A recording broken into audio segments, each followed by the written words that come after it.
Hey, everybody, and welcome to Shooting the Shit Uncensored. I'm your host, Piers Austin, and today I'm joined by a very special guest. You know him as Kwee from WCW, Bruce in TNA, where he was one part of the Rainbow Express, or Angry Allan for that brief little stint in WCW.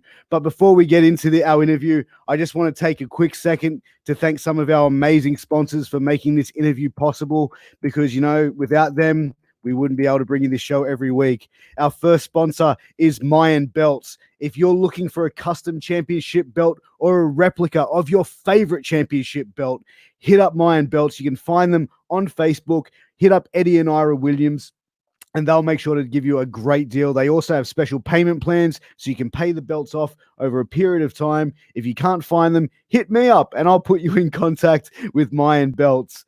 My next sponsor is A-Rock Designs. So A-Rock Designs, they make custom wrestling cups that you see running all over the place these days. I actually just got my custom CM Punk cup in the other day, and these are amazing. Ashley Rodriguez, she makes like custom cups, tumblers, keychains, hoodies, you name it, she can make it, and it doesn't necessarily have to be wrestling themed. So you would have seen on my social media, my kids got a couple of cups which have got a little bit of a Wiggles theme and a Ryan's World theme. For all of you guys that have kids, you understand exactly who I'm talking about. My last and final sponsor is Signal Studios. These are a recording studio based in Sydney, Australia, run by my best mate, Rafi Tomasian. If you're a wrestler, you want new entrance music, hit up Rafi. He can make you stuff. If you're in Sydney and you want to rehearse, practice, record, whatever it is, hit him up. He'll be able to take care of you. But guys, without further ado, I'm going to bring him in, the man, Allan Kwee Funk. Sir, how are you, my man? Hey, what's up, Piers? Nice to be here, buddy. Nice to have you on, man. It's an absolute pleasure. How's things going in your neck of the woods with all the craziness that's happening in the world over the last few months? I'm down here in Atlanta, and the governor and the mayor of Atlanta are kind of having some issues. So they've been fighting about what they want to do. They want to start, pulling people back and closing businesses down again and stuff like that. So it's something different for all of us, and it's a pain in the ass when they close the gyms down. I can't get my pump on that way. Man, in Sydney, we just had our gyms reopen, man, and I've been knocking out 2-a-day sessions, man, just to catch up on those workouts that I missed. But it's crazy, man. Where I'm at in Sydney, it's not too bad, but Melbourne, Australia, they just went back into lockdown, man. So it's some pretty crazy shit going on, So yeah, it's crazy, man. I was over in Australia a few times during my wrestling career. Melbourne, I loved it there. I love Sydney. The whole country is amazing.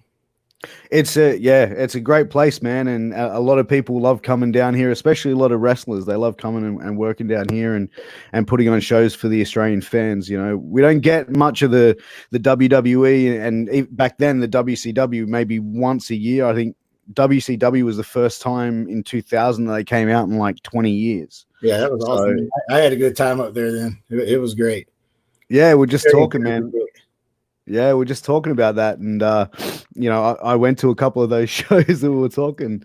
But look, tell us a little bit about yourself. Where did you grow up, and were you a wrestling fan growing up in your early life? Oh man, yeah, where I grew up, I kind of grew up. Our family didn't have too much money, so we were kind of limited on the wrestling I watched when I was younger, and then I think maybe when I was in 9th, 10th grade, we got cable finally, so I could watch TBS, which had NWA, WCW on it, because basically I was in Alliance, Ohio, and we basically all we saw was WWF at the time, and so I started watching Hulk Hogan.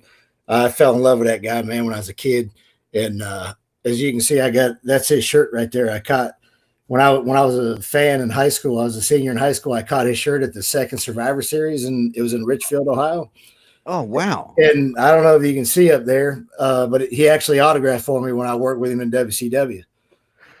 So that's amazing. That was one of my, as far as when I was a fan up to, they say you shouldn't meet your idols because you'll be disappointed. But, yeah, Hogan was always cool backstage. He hung around, just in the back. I remember the first time I met him, it was out in South Georgia. I can't remember where we were, but he had his son, Nick, with him when he was a real small kid. And I walked up to him, introduced myself to him, and he was like, "Hey, brother, what's going on?" And so he was pretty cool. Every time I seen him, he always, went out of his way to say hi to you and stuff. So, he didn't disappoint me. So Yeah, it's funny, man. Like you hear a lot of mixed stories about him. Like some guys go, "Oh, yeah, he's great," and other people are like, "Yeah, he just keeps to himself and stays away." But me growing up, I was always a big Hulk Hogan fan. I think every kid who was born in the '80s or prior to the '80s, you know what I mean, is like the gimmicks out for you him. either loved him or hated him, but I didn't really know anybody that disliked him as far as wrestling business. I mean, now I wouldn't want to work with him. He's kind of like Bill Goldberg. Me and Bill were friends outside the ring, but I actually wrestled Bill one night on Nitro. Working with him's like pulling teeth, so I'm sure Hogan was probably the same way. So, I can imagine, But obviously I never got a chance to work with Hogan, but I just wasn't on that level. Oh, mate. But one thing I wanted to talk to you about was, you wrestle or you trained in the power plant. So, that's one of the places it's infamous for all the stories and the sort of intense training by Sarge. Dude, it's every story you've probably heard about the power plant is probably watered down because it was crazy in that place. Yeah, right. So when did you start training there? Because I know you sort of finished up training around 98. When I started doing independence in around Ohio, Pennsylvania, West Virginia, areas like that, when I first started indie wrestling, I actually started wrestling in an old shut down elementary school, I guess it was. I met this guy that had a wrestling ring, and he was a volunteer fireman, and the fire department owned the school. So they let him put a ring in there. So I seen this guy around the area, and I knew he had a wrestling ring. So I was like, shit, I'm going to ask him if I can start training down there. So him and I started training. Then one of my best friends in high school, his brother was into wrestling. So me and him started a tag team, Terminal Punishment. My name was Vitor, Vytor, and he was the Rogue, and we were Terminal Punishment. So, I started wrestling there. Well, the mistake I made was when I went to WCW, I didn't tell them I had any indie experience because I didn't want to get treated different than anybody else that was going through the train. You had to pay, $250, I think, to try out for a 3-day tryout at the power plant. So, I flew down here from Ohio, got a hotel room and a rent-a-car. Man, I tell you what, it was the worst and best experience of my life. For 3 days, it was so brutal. I couldn't even walk after the first day. My legs were cramping up. I remember trying to go to the grocery store, driving a damn rent-a-car. Couldn't hardly even push the gas pedal or the brake. Just because you do so many, like you remember Pistol Pez Watley, he was a black guy. Yeah. Wrestler. He was down there. He was in incredible shape at the time, but he was older. He had Sarge. He had Big Ron Reese, a bunch of Chase Tatum, a bunch of guys that were down there that were kind of on the Saturday night show, doing Lash LaRue, Mike Sanders. Man, you walk in that door, as soon as they take your check, your ass it's like military, like fuck you, start squatting, they kick you. I actually broke my nose down there during my tryout. Oh wow! I mean, you at one point you'll be in the ring. They'll have 5 or 6 guys just jump on you, start kicking the shit out of you. They just try to make you quit. And then in between all that, you're squatting, you're pushing up. And the old power plant was a shithole, man.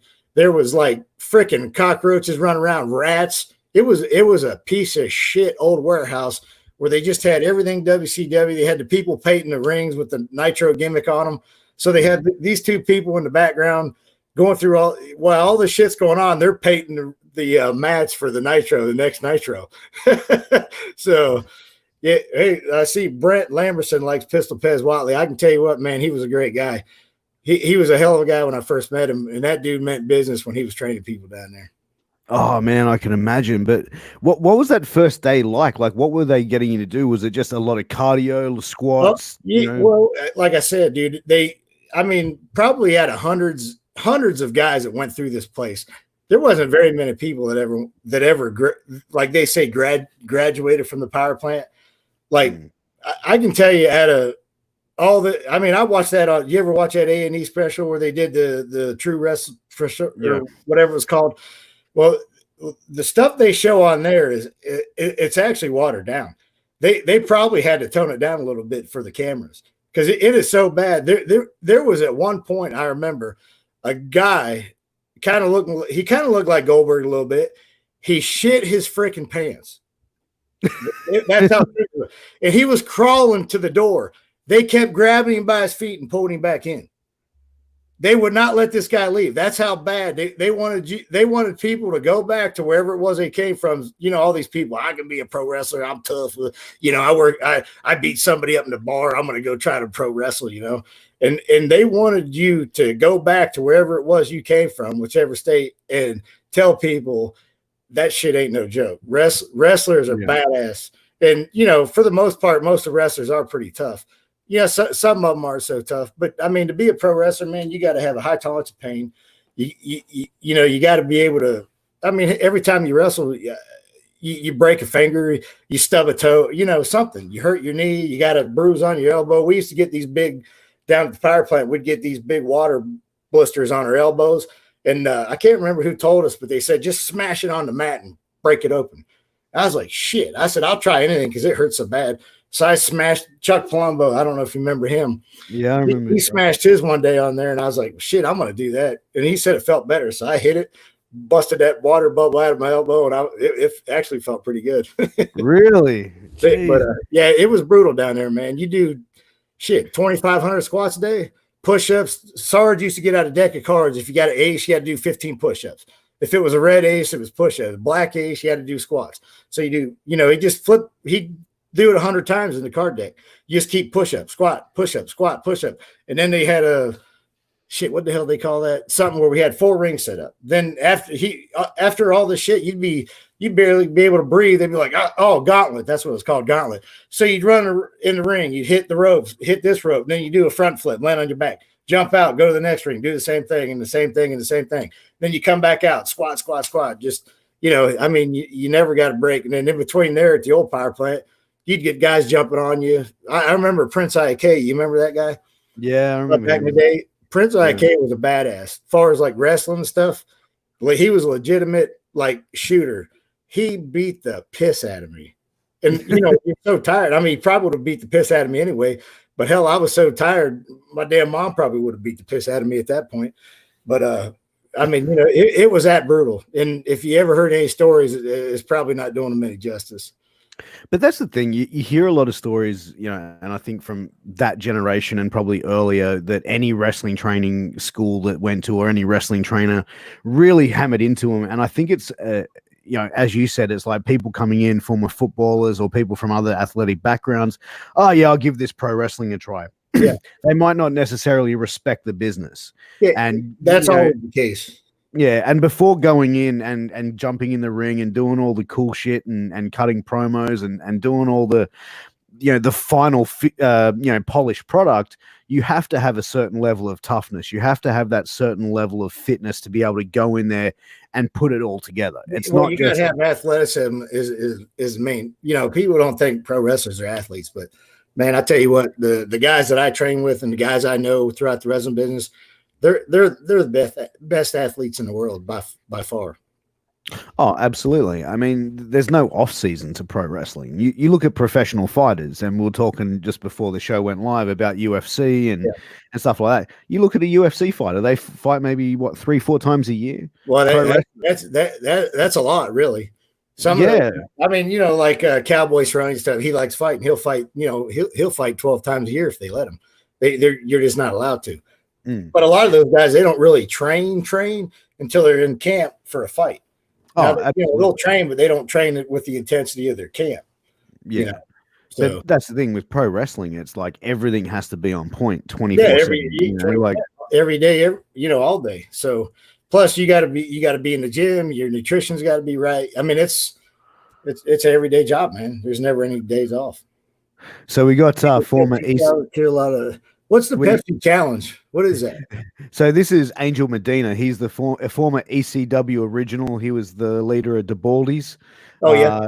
So, yeah, he said, I heard Big Vito LaGrasso gave the Pepsi challenge to a lot of WCW guys. Well, he didn't give it to me. I'm not really sure what it is. Neither do I. Maybe Kingpin can let us know what that is. Yeah, type that in there, what the challenge was. You know, speaking of Vito, man, Vito is a good guy, man. I always got along with Vito pretty good. But, you know, a lot of guys don't like him in the business or whatever, but me and Vito always got along pretty good. But as far as the Pepsi challenge, I don't even know what that is. Maybe he gave it to me. I didn't even know. So, so going into WCW after you graduated from the power plant, who came up with the concept and the character of Kwee? Yeah, so me and Mike Sanders used to travel quite a bit. He was the former WCW commissioner there for a minute with the Natural Born Thrillers. So he actually, funny story real quick about the power plant with Mike Sanders. I remember the first day I went in there, this Joker had like on penny loafers and like he looked like a nerd and he was trying to act like he was there for a tryout, but I knew he was full of shit. But so I remember he was asking me, he's like, "Hey, can I come to your hotel room and stay with you?" And he had donuts. He's like, "You want a donut?" I was like, "Hell no. I'm getting ready to get my ass kicked. I'm not eating a donut." And then he was like, "You want to, can I stay with you at the hotel?" I was like, "Yeah, sure. You can come to my hotel. I got to rent a car or whatever." But I knew he was just fucking with me. But that's why I was trying to be nice to him because I didn't want any repercussions from that. But anyway, that was a funny story with Mike. And he's always like that. He's 24/7. He's just always cracking jokes and stuff. But him and I were actually in the airport. We were doing the Saturday night thing. I don't know if you ever remember watching me and him wrestle together. We were doing a thing. We call it the double A team. I was Angry Allan. He was above average. I don't know if you ever watched any of those, but they're pretty funny. He was actually kind of afraid to talk on the mic, if you can imagine that, because Mike loves to have the spotlight. And he'd never been in front of, the crowd like that before. So I'd get on the mic and I'd say, "I'm Angry Allan, this is average." And he'd tap me on the shoulder and like whisper in the mirror, it's above average. So, backstage, him and I were, we wanted to be the double A team, like, Arn Anderson. So we were just trying to just feed off of that. So, nobody knew who we were. So we're trying, we're getting on TV every Saturday. So we're trying to make a name for ourselves. So him and I, without permission, said, "Hey, let's do we'll say we're the double A team. It only takes two of us to do what it took four of you to do, and we don't even need a horse." So I said, "Yeah, I'll say it. What the hell? I mean, what do we got to lose? What, are they going to kick us off TV? We're trying to make a name for ourselves." So I remember when I did that, I was actually a little nervous doing that because Arn Anderson was one of the agents backstage, and I was like, "Shit, Arn might get pissed off about that," because them old school guys, you're really not sure what you can get away with these guys. Yeah. And so after we did it, the first match we wrestled. What's his name from Australia? Tracy. He was a long black-haired guy. He always come out with the Australian flag. Can't remember his name now. Shit, I'm horrible with names. Now you got me stuck. It was him and a black guy. They were a tag team. I don't know if you remember those guys. They did some of the Saturday night stuff. We used to work with them up in Nashville, Tennessee. Shoot, I can't remember. Mark Mercedes? No. I'd know the name if I heard it. I'm gonna have to Google it now since I'm sitting here talking to you. Well, anyway, we wrestled them, so we did it the first try. So then when we go, we get out of the ring, we're walking back to the back. We go through the curtain. Who's standing there? Arn Anderson. I look at Mike. I'm like, fuck. I'm thinking, shit, he's gonna get pissed. So he walked up to me, looked at me, and he was like, "That was fucking awesome." And I give him a big hug. I was like, "Damn, I'm so glad you liked it, Arx." I said, he's like, "Yeah, man, fuck, still putting my name out there, you know what I mean?" So he wasn't mad about it. So I was like, "God dang, man." I told Mike, I said, I thought he was going to chew our asses. But, he liked it. So and then so after we started going to Saturday night show, we're in like I said, I'm sorry, man, I get all over the place. No, not at all, bro. So we're in the airport, I think in West Virginia. We just did a Saturday night. So Terry Taylor is sitting there with Vince Russo. And you remember how I used to wear my hair like up? I actually wore it like that anyway, because I like being different. Now I don't have any hair, so I can't grow any. But, I always like doing. I'm on the way, brother. I'm on the way. Well, at least you got a nice beard. So we were walking through the airport, and they looked at me and they're like, "Holy shit, you actually wear your hair like that?" And I was like, "Hey, man. Yeah, I'm trying to get some attention." And that's wrestling, bro. So Vince Russo, he's like, "Man," he goes, "I might have an idea for you." So that's how that started. And then every time we'd go to like Nitro and stuff like that, Vince would always say, "Hey, man, I'm working on this thing, man.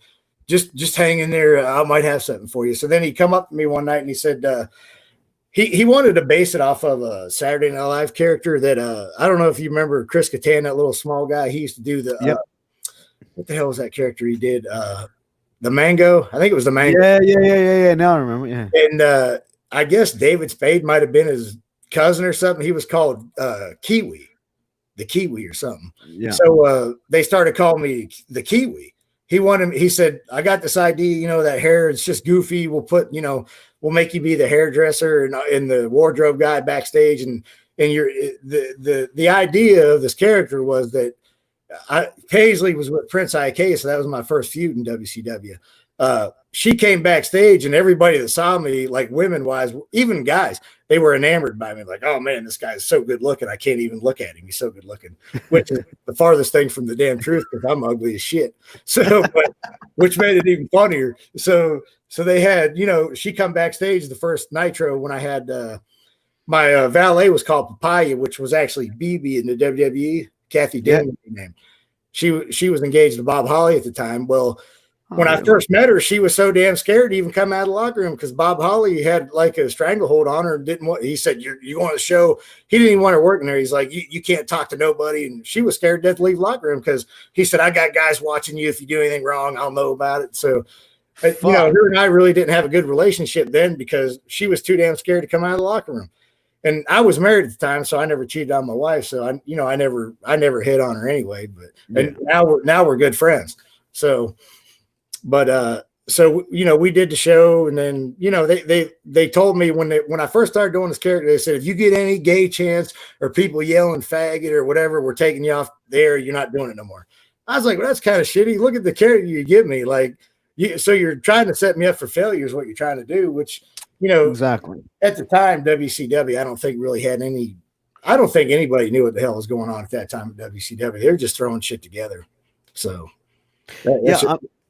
I mean, I remember when the character came out and it was so eccentric, so different as well that, I mean, obviously before that you had Goldberg that really sort of, skirted on that line of, of which way that sort of fell, and I think your character, when I saw it, it was like, it was so different for that time of wrestling where everyone was the badass, everyone was like, but to have something like a male come out and really embrace that feministic side, I thought it was something refreshing and different, so people have mixed reviews about it. Some people hate it, some people think it was cool, and it actually started getting over when they started letting me do the Angry Allan stuff, which what I ultimately wanted to do in the wrestling business, which I never got a chance to do, was the Angry Allan character. And they started letting me do it on Saturday night. And it really wasn't getting over because they never, no one knew who we were. They didn't do it right. Yeah. If they would have given me a little push and did it right, I think it could have been something. Because I mean, I think, when you were with Kwee, and then because they went to sort of put it into sort of Angry Allan near the end of like, you know what I mean? Like it was sort of because they got rid of Paisley. They finally gave me Paisley, which was her and I was a good fit.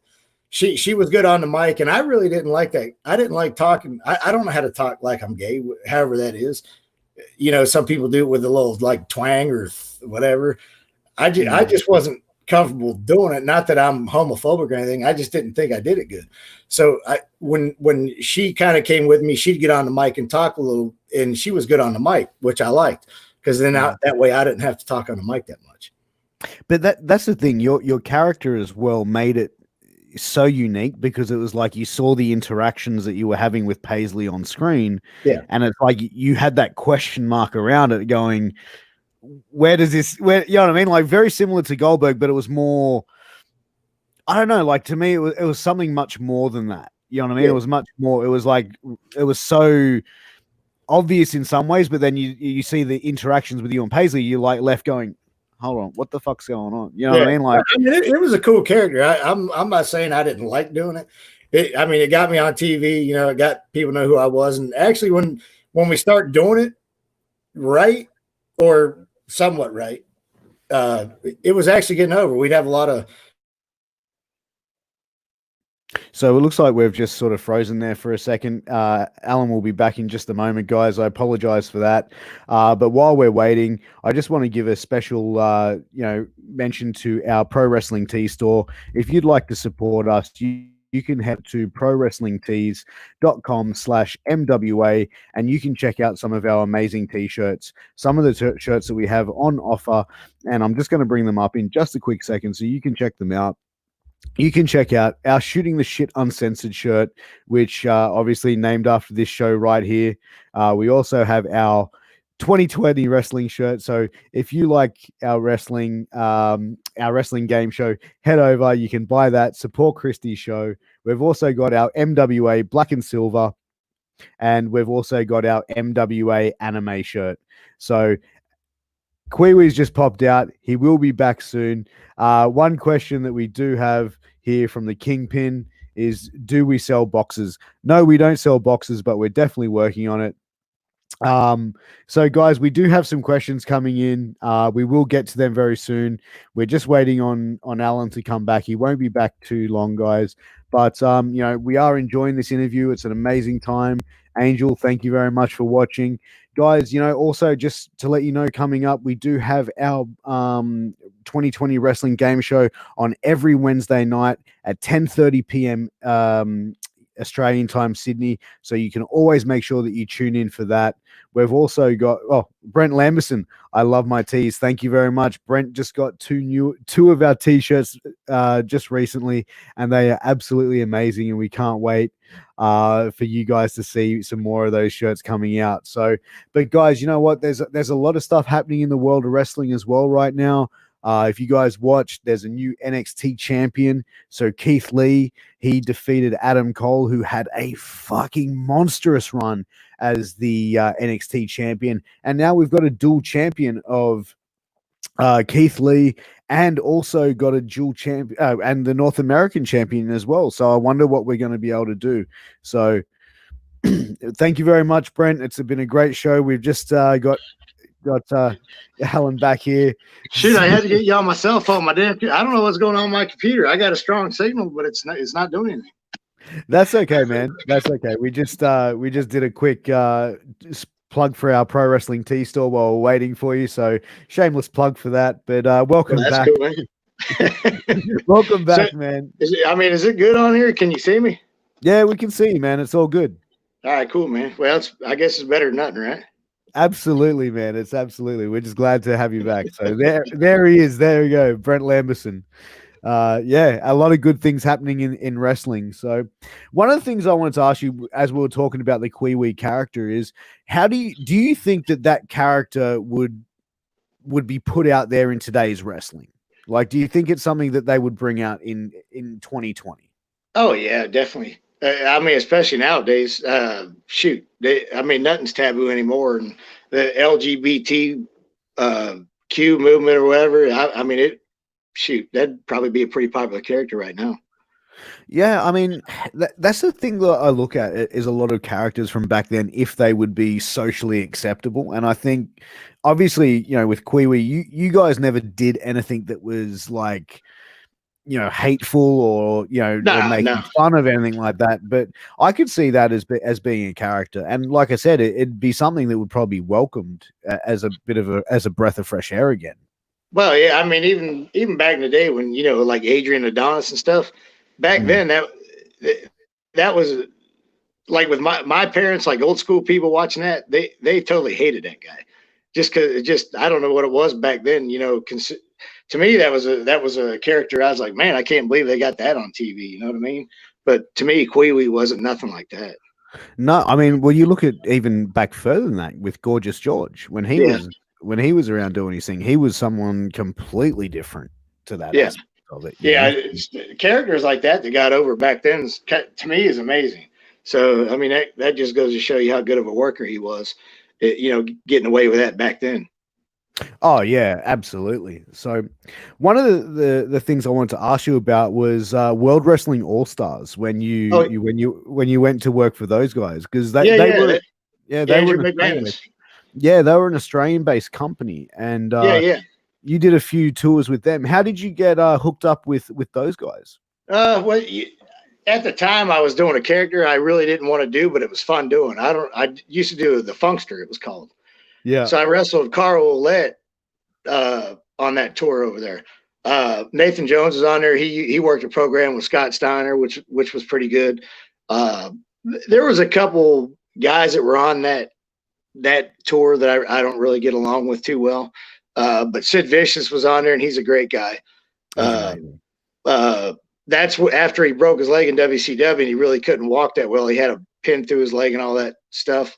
But he was great on there. And there was a few guys on that tour that a lot of us clashed with. So it was kind of a weird tour. And that Andrew McManus, he was a nice guy from what I remember. Overall, the tour was good. We were over there for like 2 weeks, only wrestled 3 nights. But I actually met some people over there. I met a stewardess in one of the hotels. She told me her husband was a big wrestling fan and he liked tickets. So I gave him tickets to the show when we were in Melbourne. And then, these guys, or we did some kind of autograph signing at some some restaurant over there.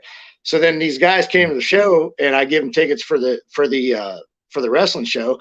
And then they come back to the hotel. They took me out to the strip club and we ate a nice steak dinner that night. And so that, like I said, the fans in Australia were awesome, man. I love wrestling over there. Yeah, that's the thing. And as I said earlier, is like we don't get a lot, like we get it on TV, but we don't get a lot of, like, I think WWE comes out once or twice a year. Yeah. You know, big shows, we're kind of sort of left in the lurch a little bit and forgotten about a little bit. So that's why there's a lot of wrestling fans out here. So when we have the opportunity to go to wrestling shows, it's like jump at it, you know? Well, that Andrew McManus, man, I'm not really sure what that guy's story is, but he spent some money on those tours. I mean, we wrestled in the big arenas. I mean, we didn't wrestle in no damn little mom and pop places. We wrestled in the big arenas. I mean, we wrestled in the Rod Laver Arena. He put us up in 5-star hotels, man. He treated us just as good as WCW did when we were there. Yeah, I mean, I went to the first World Wrestling All-Stars show in Sydney. And yeah, like I thought it was great. I thought it was a great show, and it was sold out, man. It was a now, I don't think I was on that tour though, was I? I know he went over there a few times, and there was a couple different guys on the cards. I think the first one I wasn't on. No, I think you were on the next one that came over after. Yeah, that, I think you're right. Yeah, I remember. I saw a couple of them when they came out. That's right. I know you were on one of them because I remember you coming out as the Funks. Yeah, and, that character was fun, and I talked to Kevin Nash when I did that. Kevin's Nash mother-in-law used to live across the street from me and my ex-wife in Ackworth, Georgia, and Kevin always brought his kid over there, so that's how I kind of became friends with Kevin. The funny story is the first time Kevin ever saw me, this is when I actually moved to Atlanta, Georgia from Ohio because for the wrestling. I made the 3-day trial to Power Plant and they offered me a contract and the rest is history. So I used to do the Saturday night show and I was doing Nitro every now and then. We were doing security for Bischoff and Russo. And so I was weird about getting the tan. I didn't want to have wear shorts and have like a little tan when I was wearing the short little, bikini underwear on TV. So I remember I used to wear like that shit outside doing yard work. And I kind of remember doing the day he's talking about. I remember I was in the front yard planting flowers or something for my wife. And I was bent over on my knees doing stuff, and I had long hair because when my hair wasn't spiked up, it was about shoulder length. Yeah. So I remember I started traveling with Kevin a little bit, and I was in the car with him. We were driving back from Virginia one night, and he's like, "Hey, Allan," he goes, "Do you own any shorts that guys wear?" I was like, "What are you talking about?" And he goes, "Hey, man," he goes, the first time I drove by your house, I saw you bent over the bushes. He's like, "That's a nice ass." And he goes, "I thought that was your wife or something with the long hair." And he goes, "And then I look up and it's you." So he told me that story. I thought that was pretty funny. So, but I did that because I didn't want to get the tan. So, yeah, no, absolutely. But what are you going to do for the wrestling business, man? Huh? That's right. But so after the World Wrestling All-Stars, you got hooked up with TNA. Yeah. So World Wrestling All-Stars and TNA had a bit of a working relationship there because they both sort of were launching at the same time and a lot of talent was exchanged there. Is that how you got into TNA through WWE? Well, actually, I'm sorry. I never did answer your question. Jeremy Borash called me that used to work for WCW. He did the internet stuff. Yeah. He did that WCW Live or whatever it was called. I think Jeremy, I'm not really sure how Jeremy, I think Scott D'Amore might have had something to do with it, which is now running Impact. Yeah. But I remember Jeremy called me up for that show and they didn't pay me very good though on them tours in WWA, but I was just, I was going over to All Japan Wrestling and wrestling with Muda, and Kaz Hayashi got me over there. So I was kind of doing that, trying, and then that's when TNA called me after I did the WWA stuff. Actually Jeff Jarrett and Jerry called me one night and was talking about the Rainbow Express. He wanted us to be kind of like, what the hell was that show on TV with Deborah Messing with the gay neighbor or whatever? The real skinny guy, he was a gay neighbor. Will and Grace? Yeah, Will and Grace. He kind of wanted me to be kind of like, him or whatever. So he called me up and talked about that. Well, TNA, they totally screwed me and Lenny over. I mean, not that I have any bad blood with them, but they took us up there. The first day we go to the first show, which was a great show. They had a lot of good talent on that the show they did. The bad thing was they didn't have TV. That you had to pay like every week. You had to pay like $10 to get it on a Wednesday night, which not too many people are going to pay $10 to watch a wrestling show every week. But they took us in there. Excuse me, my mouth's getting dry. No, they sat us down with Jerry Jarrett, Jeff Jarrett, and all, everybody that had anything to do with the booking and this and that. They're like, man, you and Lenny are going to be our tag team champs. We're putting the straps on you. You guys, blah. And me and Lenny were excited, man. We're like, fuck, finally we're getting a push that we deserve because we're both hell of wrestlers and we got great bodies and, we work hard to make everything, it's what we love doing, Yeah. So, we were happy as hell because we're like, shit. And Lenny's a great guy, man. I talked to him a little bit in WCW, but when I started working in TNA, me and him became real good friends because we were traveling up there together. And man, Lenny's a hell of a talent. And me and him together, man, we were having some good matches, and we got to wrestle some good talent in there. But they just everything they told us was bullshit. They had James Storm and Chris Harris the first night beat us, which we didn't mind because we're trying to put these kids over. They never really done TV at that point. Hell, now they're bigger stars than I ever was. But in the wrestling business, some of the older guys don't like putting people over. Some like putting people over. I never gave a shit. I mean, I'm getting paid the same whether I win or lose. I don't care. Yeah. And when you're a heel, it doesn't really matter to me. So we put those guys over, and then they had this tag team tournament that they were going to put the straps on the new tag team. So, they're still telling us, yeah, you guys are going to be our champs, da-da-da. We did all these promo pics with the belts and, we did all this shit.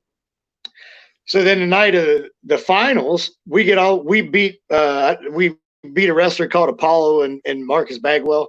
And then we get to the finals. Then they just throw a team together that's not even a team, Jerry Lynn and AJ Styles. So, we're thinking, well, fuck, they're just throwing this shit together. We're definitely winning the straps against these guys. Well, then they tell us that night, yeah, they're going over. And we're like, what the fuck? Like, what happened to, we're your tag team champs. You're letting a team beat us. It's not even a team. So me and Lenny was just like, well, fuck, this is just the way wrestling goes, man. Same old shit, different company, What was their explanation for it, though? Like, did you ask? There was none. They didn't have one. I mean, Lenny and I were kind of guys, we didn't like taking shit, but we're not going to sit there and argue with the guys that are paying us, a paycheck. I got a little different attitude toward the business now than I did back then. Cause I mean, it wasn't like I was a newbie. I wasn't green. I mean, I had some years in the business by this, but I still, to today's standards, I still was kind of like the new guy. It's kind of hard to explain. Like, I never really done anything to where I could say, well, shit, I did this, I need this push. I never really got a chance to do any of that. So I didn't really have any clout to tell them what I wanted. So I really couldn't argue with them, Yeah. I mean, it's, as situations that you face with and, obviously with wrestling, and booking, that things change in a heartbeat, it's just, I mean, if I looking back on it, like, I would have beat Marcus Bagwell's ass in Australia when he was there because there was a guy that one of the shows that he was a referee for the Indies over there, I guess. And the referee that they had either stiffed him or couldn't show up, or I don't know what happened. So this guy came in to do the refereeing, and I try to get along with everybody, Yeah. I'm a pretty down to earth guy. I come from a family that didn't have much money. And, now I'm in this business that I always wanted to be in, and I'm grateful for everything I got. So, and new guys coming in, I'd always treat them like, they were part of the family. You know what I mean? So this guy came in to do an indie, or to do the WWA show, which I don't know who knew him or how he got there or whatever, but he was the referee that night for all the matches. Well, I guess during Marcus Bagwell's barn burner, I don't want to say anything bad about anybody, but I never got along with Marcus Bagwell just because he's a douchebag. He always treats people like shit, and he's just a douchebag. And that's just my opinion. So I remember there was a spot in the match where the referee I don't know if he kind of got in the way or this and that. So after the match, they get backstage. And I mean, let's be honest, Marcus Bagwell had what, 3 fucking moves? You're over because of your body, and they're giving you a push. He didn't have any better body than I had, but he got a push because he was Marcus Bagwell, and somebody liked him. So I remember backstage, AJ Styles was there, Jeff Jarrett, and they were all like, there was a big commotion, and Bagwell's going, "Oh, you little motherfucker, you ruined the match," or whatever. I jumped up, man. I said, "I'm gonna fucking knock this guy out. I can't stand this fucking guy." Why? I mean, the referee's almost crying because Bagwell's sitting there browbeating his ass and was threatening to kick his ass. And I said, "Fuck, I can't stand bullies." So I jumped up. They're all like, "No, take it easy, take it easy." I said, "Fuck him, man." I was ready to whoop his ass. And then I was like, "Well, shit, I'll probably get thrown into jail somewhere. I don't know where the hell I'm at. And, I'm in Australia, so I didn't really want to do that." So, but then in TNA, I wanted to whip Marcus Bagwell's ass that night. We were going to wrestle him because the dumbass sits back on a couch backstage. He opens up a bag full of beer and pills, and he was going to pop all these pills and drink the beer. And I told Lenny, I said, "This is bullshit, man." I said, "I'm going to go." I said, "I'm saying something to this guy." And he's like, "Oh, man, just, fuck." He was like, "Fuck, what are we going to do?" I said, "Fuck this shit. I'm going out there." I said, I walked out there. I said, "Marcus," I said, "Listen, you're working us tonight." I said, "You're not drinking beer. You're not taking pills." And he's like, "Oh, like he didn't know what was going on. He kind of just looked around like, "Whoa, like who the fuck are you telling me what to do?" And I said, "Well, you either got 2 choices. You can either not drink that fucking beer and take the pills and not get your ass whipped, or," I said, "I'm going to whip your fucking ass." I said, "You got 2 choices." And I'm normally not like that, but the guy just always rubs me the wrong damn way, and he's always a bully, and I just can't stand that shit. So, and I'm not going to wrestle with somebody that's fucking pilled up and drugged up, man, and fucking drunk. So it's putting your safety at risk. It's putting Lenny's safety at risk. Like, when you get in the ring with someone, you're essentially handing them your life. And So I wasn't going to put up with that shit. Finally, I had enough of it because I normally wasn't like that. But I was like, you know what? Screw this shit. I'm going to say something because I'm not comfortable with it. So everything worked out. We wrestled. He didn't take any pills or drink beer because he didn't really know what to do at that point. Because I think he was shitting his pants and I actually stood up to him. So, Yeah, I mean, was that one thing with him? Like, was it like, if you stood up to him, he'd sort of back down? Well, there was a lot of guys like that in WCW, to be honest with you. You remember Perry Saturn? Yeah, I remember Saturn. Yeah, I had an incident like that with Perry Saturn too. Oh wow! We're in Cleveland, Ohio, and I'm new to WCW. I'm trying to walk on eggshells. I'm going around trying to introduce myself to people. Doing in wrestling, if you're backstage and you're a new guy, they expect you to go around and introduce yourself to the guys and basically kiss their ass. You know what I mean? Which I mean, not really kissing their ass, but you kind of are. Because shake hands and kiss babies. You shake hands. You're like Politics. a politician, shaking hands, kissing babies. You know what I mean? Yeah. And I remember Saturn. I guess his ex-wife was from Cleveland, and his kids were there. And somebody told me that. Whether that's the truth or not, I don't know. But so every time I got a chance to I saw him, I was like, I never introduced myself to him that night because he's always with his kids. And for me, being more respectful for you spending time with your kids. You can meet me later. I'm not that important. You know what I mean? So, and, I remember I even told Mike Sanders, I said, "Excuse me, I'd like to meet Perry, but, he's with his kids and, I just don't want to bother him." So the next week we're in Atlanta at the Georgia Dome. We're sitting around a table. I think Bill Goldberg's sitting there. We're eating catering. Chris Canyon, Glacier, Ray Lloyd, a couple other Power Plant guys I think were there, and then Saturn. So I remember Saturn kept looking at me, and I knew I still hadn't introduced myself to him, but I knew there was tension there. So I didn't really say anything. because I'm like, I'm the new guy. I'm not going to say nothing because I don't want to start any shit. So was then it tension? Was it tension because he thought, why hasn't this motherfucker come over and shaking my hand yet? Yeah, there was definite tension because you could tell he's like, fuck, who's this kid think he is? And that's exactly what I thought is exactly what happened. So he says something under his breath like, yeah, like you fucking punk, you disrespectful motherfucker, or something like that. And I said, what? I finally said, fuck it. I said, this is bullshit. I said, you got something to say, Perry, fucking say it. And then he kind of didn't realize that I wasn't fucking playing around. I didn't give a shit. I mean, I'm not going to let you punk me out, in front of a bunch of fucking guys, So I said, if you got something to fucking say it. And that's how I grew up. My dad was like that. So he said, oh yeah, like you can't fucking introduce yourself to anybody. And then I explained it to him. I said, listen, if you want to be a dick, be a fucking dick. I said, I didn't introduce myself to you because you're with your fucking kids.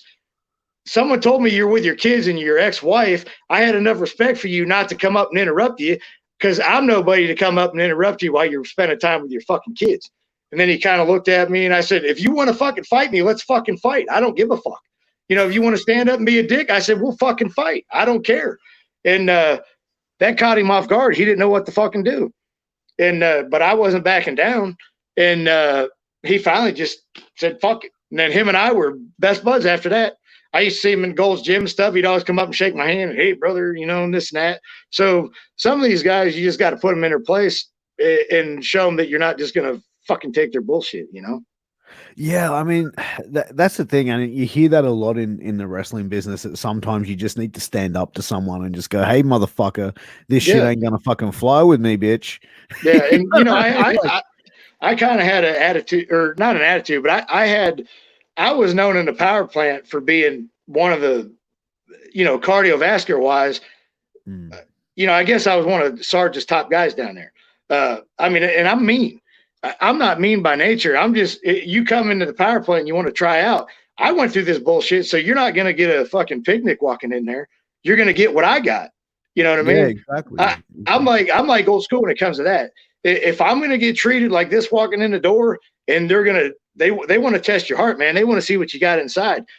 I'm not going to let you just walk in there and fucking come in there and do whatever you want. And I've had guys call me out in the power plant, and I was known down there for being someone you didn't fuck with, just for that reason. Not that I'm a badass, but that's just how I was raised. You're not going to walk in there and fucking talk to me like, you've been there for 10 years and I haven't been. I got into it with a lot of guys walking in the door. I almost got fired down there one day. Terry Taylor walked in and said, someone's getting fired today. And everybody standing around like, what the fuck? Well, this one guy, there was a couple guys come down there, Randy guys, and they did. Terry actually invited them in there. Well, Sarge and them, Paul Warndorf don't give a fuck. When these guys come in the door, you give them the fucking treatment. They got a squat, you beat their ass, you fucking take them through the drill. The same thing everybody else got. So this fucking guy was getting pissed. So he called me out. So Chuck Plum and all these guys are egging me on. Oh, he fucking called you out. He's going to kick your fucking ass. Well, I get mad. I'm like, fuck this motherfucker. I said, you want to call me out, bitch? I said, get in the fucking ring. And Sarge's like, come on, get in the fucking ring, motherfucker. So I get in the ring. I'm like, you want to get in the ring, bitch? Call me out. Come on in here, motherfucker. And this guy was bigger than me. He was probably about 250 pounds. And But the kicker of this guy was he had a tattoo on his arm. Yeah. He had a WCW championship belt that said world champion. And then he had another like wrestling tattoo. I can't remember what it was. But, this guy thought he was already a fucking, he thought he was Goldberg. That shit don't fly. If you're sitting there acting like you're fucking Goldberg in the power plant when he's already over it, that shit don't fucking fly. So, and I was good friends with Bill. So, I'm like, all right, well, come on in here, motherfucker. So he come in there and I fucking jumped on this guy like fucking flying shit. I was choking this guy out. I'm hitting him. I had this fucking black guy turning fucking blue. I was choking his ass out. So finally Sarge gets in the ring. He's like, fuck, get off of him. He's going to kill him, so then a couple minutes later, he fucking called me out again. So seriously? I was like, this motherfucker's got some balls. So, I fucking get in the ring. I do the same fucking thing. I kick the shit out of this guy, even worse. Everybody's pulling me off of him, and, but that's just what you had to do, Oh man, absolutely. So we do have a few questions coming in from the audience tonight. Yeah, First, man. One we'll go with is from Charles Redman. he wants to know, what was the morale like towards the end of WCW with the younger talent like yourself? We hear a lot of the older talent talk about the dark days of WCW, but were the younger guys more optimistic? Yeah, man, that's a great question. Yeah, the younger guys, I mean, we were still all 100% in, man. You know, we had no idea the company was going to shut down. I don't think any of the guys did. I certainly didn't.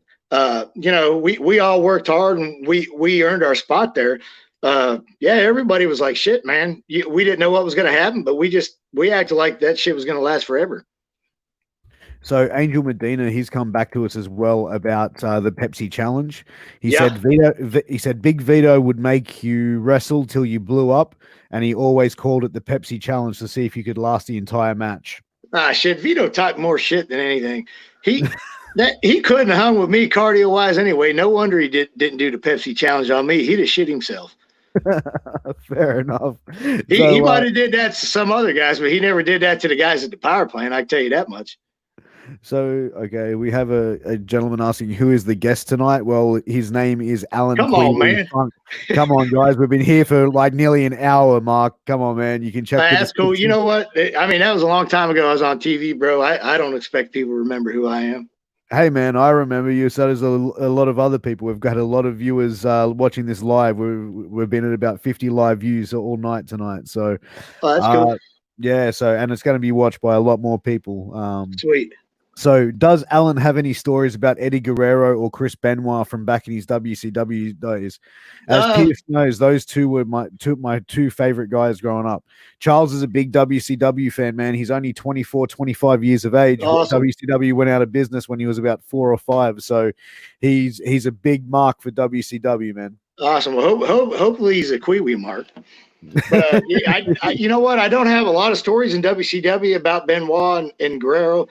I got some stories with Eddie Guerrero when I was in the WWE developmental after WCW folded and Vince bought him. But I remember one time we were at the power plant, and then on the outside of the power plant, that's where they actually had the studios that they shot the WCW Saturday Night, and then they would do a lot of vignettes in there, and they shot a lot of stuff in the green, you know, behind the green screen and all that there. Yeah. Well, they had a wrestling ring set up, and they wanted a couple, 4 or 5 of us from the power plant to come over there and do this video they were doing with the Benoit, Malenko, Guerrero, and I can't remember if somebody else was with them or not. I remember those 3 being there. What's that? Saturn? You know what? I don't think Saturn was there that day. I don't think he was. Now he might have come in, but he wasn't there when we went in there. We just shot kind of a quick deal. They basically want us to get beat up by these guys. But I remember nobody wanted to take a chop from Benoit. They're like, fuck that. I ain't taking no chop from Benoit. And me, I don't give a shit. You could freaking chop my head off. Back then I'd do whatever. I was just trying to get, I was trying to get noticed, so I'd do whatever. So, we went there and took a couple chops from Benoit. And everybody's like, fuck that shit. We ain't taking no chops from that guy. He'll fucking kill you. We had marks on our chest and stuff. But I remember Chris Benoit, my dad would come to a lot of the shows before my dad passed away. And I remember him and Chris always sitting there. Chris would drink coffee a lot, and he kind of kept to himself, but he was always a nice guy to me.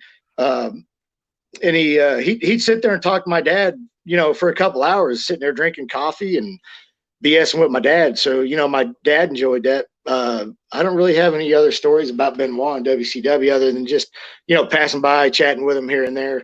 But now when I was in WWE, it was right when Eddie actually got released and came back. So he was down in Les Thatcher's. We were down at WWE developmental with Umaga, Charlie Haas, Russ Haas. Who else was down there? A lot of guys that come from their Memphis territory that actually went on to be some, big names in WWE later on. Then we'd go down Sundays. We'd go down to Louisville, Kentucky. We do a TV show with like John Cena, Randy Orton, Batista, guys like that, Rico, the Bastion brothers, a lot of the early 2000 WWE talent. Yeah. Well, some of the guys are still there, but basically, when WCW got bought out by WWE, they pretty much sent us up to the WWE territory in Louisville and OVW to basically work with the guys that they wanted to keep. So I think their whole plan the whole time was to take all the WCW guys that had TV experience, but were still kind of new, to go up there and help develop these guys. And then as soon as we did that, they fired us. I mean, it was like so obvious. They fired all the WCW guys. You know, they kept a couple just to make it maybe not look so obvious, but most of the guys they just fired like 2 weeks before Christmas. But I used to hang out with Eddie Grow up there all the time. He actually got released again when he was there because I guess he was having some alcohol issues, drinking alcohol and stuff. But him and I would always go to the gym together, and then we'd eat. And he'd always come to the hotel and we'd hang out while we were training up there. So I got good memories with Eddie. He always put me over, man. He always told everybody how good of a worker I was, and that meant a lot to me coming from Eddie Guerrero, or telling Steve Regal and Dave Taylor how good of a worker I was. So, you know, that made me feel good. And he always made me feel like I belong there. So that's something I've always, with Eddie Guerrero, I'm grateful for. Yeah. And, you know, in your run in WCW, what would you say has been your favorite match from that run there? You know, I worked with some good guys in WCW. I mean, I got to work Jeff Jarrett, I worked Goldberg, but those matches to me really didn't mean nothing because they were it was for their purposes. And it wasn't like we had 5-star matches. A lot of those matches, I couldn't do shit that I wanted to do. So, but I tell you, I had a great match in the last pay-per-view, Greed. I think it was Greed. It was in Jacksonville, Florida. I wrestled Jason Jett. Yeah. And, if you look that match up online, it was a really good match. Everything about that match I like. We weren't even supposed to wrestle on that card. I actually just went there because I used to go. Me and this other guy, we always traveled down to the spring training with the baseball. Like, we knew a couple guys for the St. Louis Cardinals and the Cincinnati Reds, and we used to go to their spring training. So spring training was down there that week, so we just went down there, and then I stopped by the show for the pay-per-view that night. Wasn't even booked on the card, and then they saw me there and they saw Jason Jett. They're like, shit, I think this could be a good match. So they booked us on. We were the curtain jerker for that last pay-per-view, which worked out good. Yeah, no, that was a very solid match. I was actually watched that just the other day, leading up into this interview. So I appreciate that, man. I thought everything about that match I like. We got a big pop with the boys in the back, so you know that always makes you feel good. Yeah, no, 100%. And look, we are getting to that 1 hour mark, so we do want to be respectful of Allan's time. So it is that time of the show. Everyone loves this time. Allan's been briefed about it as well. This is Guess the Aussie Slang Game. So, Allan, or Kwee, Allan, whatever you prefer to be called, you have been. You can call me whatever you want, man. No worries, brother. You've been to Australia a couple of times, so you may know some of these slang words. You've met a few Aussies over the years. So we're going to get started. How this works is I'm going to say the slang word. I'm going to put it in a sentence, and you're going to tell me what it means. Okay? All right, I got you. All right. Piss up. Hey, Allan, come over to my house. We're having a piss up. Now, see, I ain't never heard that one. I have. Whoa, shit. Sorry, man. I lost my phone there. Piss up. Piss up. Hell, I wouldn't even know what the hell that meant. Drinking contest. Yeah, it means drinking. Yeah, we're going to be drinking. We're having a piss up. We're drinking piss all day. So you call alcohol piss over there? Yeah, we do, which is quite surprising when, you know, other people from around the world, they meet us and we go, hey, would you like to drink some piss? And they're like, no, thank you. So is Australia the same place they're drinking out of the shoe or something? Or they do that over there too? Yeah, the boot. What's up with that? It's more of a, I don't know, it's more of a sporting thing. Like, we get a football boot. You pour, like when I played rugby back in the day, we'd pour beer into a boot at the end of a grand final and drink. Okay, I got you. Yeah. See, what I do regret is I never really drank much back in 2000 when we were over there, or the last time I was there. But since then, I became, you know, a better piss drinker. So you know, next time I come over there, you and I'll have a piss up. Fucking oath, mate. All right, so we got a couple more. Hey. Up here, Chucky Yui. I'd say there's a monkey in the tree. No, Chucky U-turn. What was that then? Chucky U-turn, like do a U-turn, come back. You know, when you're driving, you got to do a U-turn to go back the other way. Yeah. All Shoot, right, so man. this one is this is 2-in-1. Okay, tinny and skull. Hey, here's this tinny. Skull it. So, What's a tinny and what does skull mean? I'd say a titty's a titty, and you motorboat it. No, a tinny is a can of beer, and skull Okay. it is to skull it. Okay, All right. I was way off. Yeah, no, mate, we'll get there. We'll get there. We got a few more to go. Oh, mate, I saw that Sheila down the road. I almost cracked a fat. So you probably saw a hot chick and you got a Woody. Yeah, almost cracked a fat. Yeah. All right. Sweet. All right, here you go. You on a bicky? Got to be something to do with beer again. I guess down in Australia, you guys are big on the beer, huh? No, Does it have anything to do with beer? no. A bicky's like a cookie, a biscuit. Like we go. Oh, okay. You on a bicky with your cup of tea? So, I got all you. right. All right. Here's another one, mate. It's my wife's birthday today, and I organised to do this interview, and she is cutting sick, mate. She's pissed off. Oh yeah. No, she's actually not pissed off. Happy birthday, sweetheart. You know. Yeah, happy birthday. All right. We got a couple more. Hey, mate, you want a durry? Let's see. A smoke? Yep. Yep, that's it. That's something else I never done. No, never smoked. No. All right. I know you guys are big, like over in Europe and Australia. I think a lot of people smoke over there. Yeah, Australia not so much. We've cut down on it. So, okay. You know, I did another podcast with a couple guys from Australia about a month ago. Oh, really? Yeah, Oh, there you go. but I like you guys in Australia. Every time you guys message me, and I'll do 'em. Oh, that's awesome, man. We love doing our podcast, man. So, all right. So we got a couple more. Oh, mate, look at this fucking bogan. Shit, I have no idea what that is. A bogan is like an Australian redneck.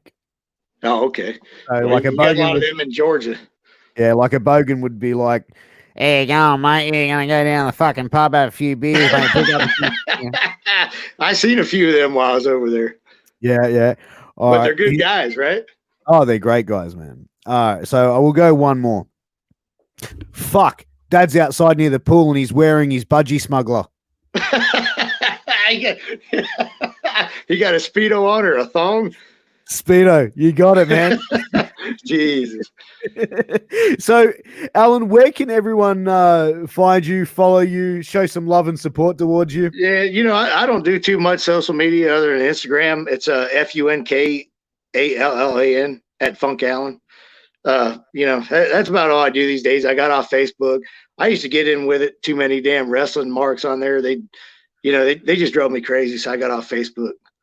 Yeah, I can imagine, man. But But I do have some stuff in the works right now. I'm working on something with Lenny and Lodi from really? WCW days. Yeah. well, you know what, man? We can definitely get you guys all on here together whenever you want to promote it, and we can get that put the word out for all the wrestling fans. So you're welcome back anytime, Allan. It's been an Shit, absolute man. Anytime you want me on, just let me know. It just sucks that we got such a time difference, you know. It's all good, man. I'm used to the time difference, bro. When I'm in work Sydney, around- you're 12 hours ahead in Sydney, right?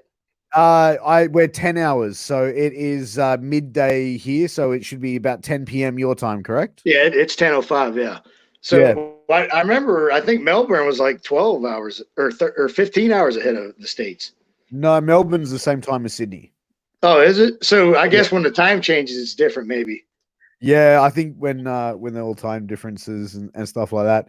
But Allan, look, thank you so much for being on the show. We really appreciate it. All of our viewers have appreciated it. Guys, thank you so much for watching. And special thank you to Hey, can I say something real quick though? Absolutely. Go for Everybody watching tonight, I really appreciate it. Thanks for joining us, man.